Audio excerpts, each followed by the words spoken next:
ദൈവത്തിൻ്റെ ഏറ്റവും അനുപമ സൃഷ്ടിയാണ് ഈ ഓണാട്ടുകര ദേശം. ഈ ദേശത്തിൻ്റെ ഭാഗ്യദേവതയും ആശ്രിത വത്സലയുമായ ശ്രീ ചിട്ടുകുളങ്ങര അമ്മയുടെ തിരുസന്നിധിയിലാണ് ഞാനിപ്പോൾ.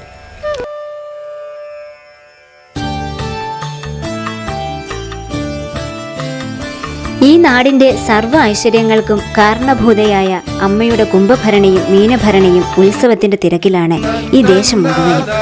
നമുക്ക് ആ ഉത്സവ തയ്യാറെടുപ്പുകൾ ഒന്ന് കാണാം. ശിവരാത്രി മുതൽ അഹോരാത്രം പണിതൊരുക്കുന്ന അമ്പരചുംബികളായ കുതിരകളും തേരുകളും ഹനുമാനും ഭീമനും പാഞ്ചാലിയും ഒക്കെ കാണേണ്ട കാഴ്ച തന്നെയാണ്. കലയുടെ കേദാരമായ ഓണാട്ടുകര ദേശക്കാർ അണിയിച്ചൊരുക്കുന്ന കെട്ടുകാഴ്ചകൾ ഈ കണ്ടത്തിലാണ് അണിനിരക്കുന്നത്.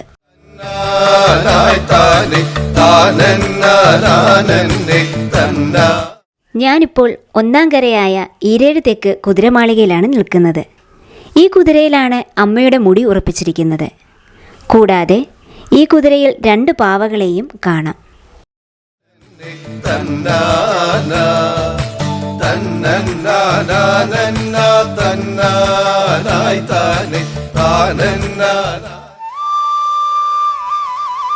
നിർമ്മാണ ദിവസം മുതൽ ഭക്തർ വഴിപാടായി സമർപ്പിക്കുന്ന കഞ്ഞിസദ്യ വളരെ വിശേഷപ്പെട്ട ഒന്നാണ്.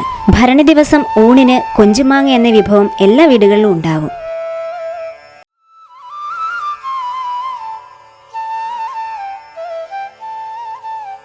ഇവിടുത്തെ ഭരണിച്ചന്ത ഒന്ന് കാണേണ്ടത് തന്നെയാണ്. ഓണാട്ടുകരയിലെയും മറ്റ് സ്ഥലങ്ങളിലെയും കാർഷിക വിഭവങ്ങളും കൃഷിക്കായി ഉപയോഗിക്കുന്ന പണിയായുധങ്ങളും മറ്റ് എല്ലാ സാമഗ്രികളും ഇവിടെ കിട്ടും. അങ്ങനെ പറഞ്ഞു തീരാത്തത്ര വിശേഷങ്ങളാണ് ഈ ചിട്ടുകുളങ്ങര ദേശത്തിന്. അത് അനുഭവിച്ചു തന്നെ അറിയണം.